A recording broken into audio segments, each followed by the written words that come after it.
పశ్చిమ గోదావరి జిల్లా నర్సాపురం బీజీపీఎస్ ఎయిడెడ్ మహిళా కళాశాలలో పెద్ద ఎత్తున అవినీతి జరుగుతుందంటూ ఇటీవల కొందరు చేసిన ఆరోపణలను యాజమాన్యం ఖండించింది.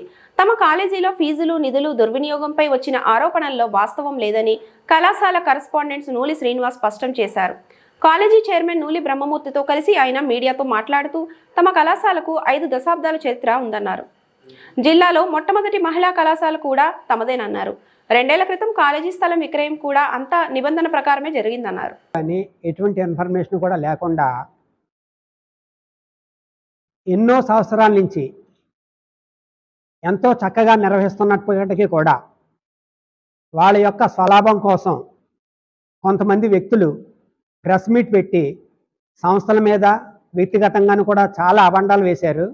దానికి అన్నిటికీ కూడా సంబంధించి మా కమిటీ తరఫున మీకు మీ ద్వారా అన్ని సాక్ష్యాధారాలతో సహా మీకు అందరికీ తెలియపరచాల్సినటువంటి బాధ్యత మా మీద ఉన్నది. కాబట్టి మేము ఈ రోజున ఇక్కడ సమావేశం ఏర్పాటు చేయడం జరిగింది.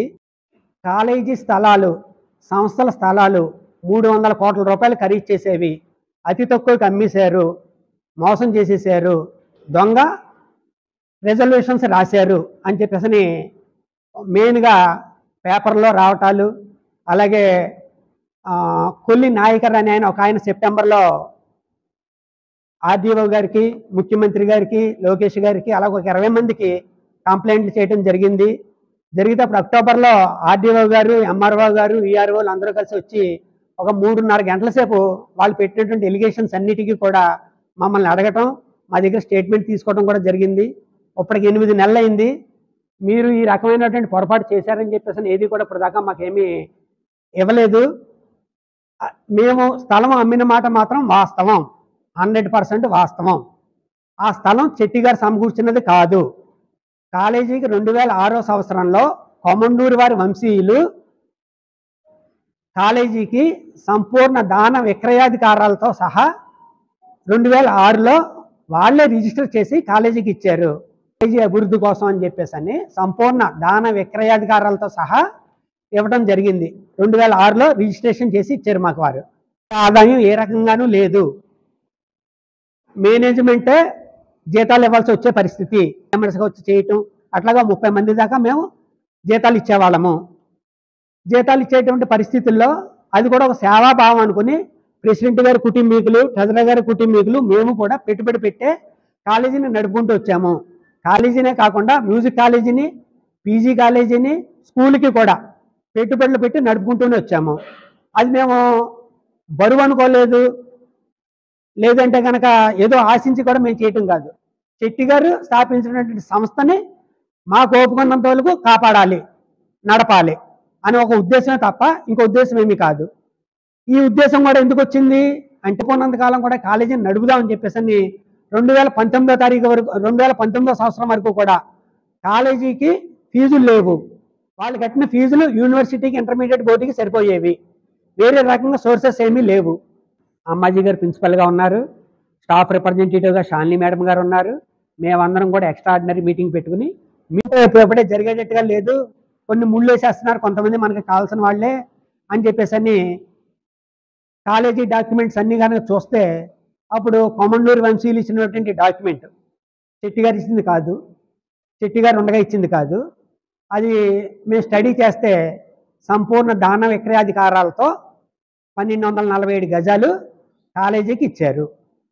అప్పుడు మా బైలా చూసుకుంటే కాలేజీ అవసరాల కోసం, కాలేజీ నిర్వహణ కోసం స్థలాలు చెట్టి గారు ఇచ్చినవి అయినా సరే ఏమైనా సరే అమ్ముకోవటానికి అధికారం ఉన్నదని చెప్పేసి మా బైలాలో ఉండటంతో మేము కొంతమంది ప్లేడర్లని, లేఖరులని, సబ్ రిజిస్ట్రార్లని సలహా తీసుకుని, కొంతమంది కాలేజీ కరస్పాండెంట్ని, హై స్కూల్ కరస్పాండెంట్ని సలహా తీసుకుని ఈ బైలా ఇవన్నీ చూపించి అప్పుడు మేము ఒక తీర్మానం రాసుకున్నాం. 500 గజాలు కానీ 600 గజాలు కానీ కాలేజీ అభివృద్ధి కోసం, ఈ అప్పులు తీర్చడం కోసం అమ్ముదాము అని చెప్పేసి తీర్మానం రాసుకుని అది ఏకగ్రీవంగా గవర్నింగ్ బాడీ మీటింగ్లో ఓకే అయిన తర్వాత 10 రోజులుగా 15 రోజులుగా 2021వ సంవత్సరంలో జనరల్ బాడీ మీటింగ్ కాల్ చేసాం. ఆ జనరల్ బాడీ మీటింగ్లో కూడా మెజార్టీ పీపుల్ అందరూ కూడా అప్పుడు దాకా అయినటువంటి ఖర్చులు మేము వాళ్ళకి అందరికీ సబ్మిట్ చేస్తే, మేము ఎన్ని లక్షలు పెట్టుబడి పెట్టామో వాళ్ళకి చూపిస్తే వాళ్ళందరూ కూడా సాటిస్ఫై అయ్యి ఏకాభిప్రాయంతో దానికి అమ్ముకోవడానికి పర్మిషన్ ఇచ్చారు జనరల్ బాడీ మీటింగ్లో. అది అయిన తర్వాత బేరం పెట్టాం.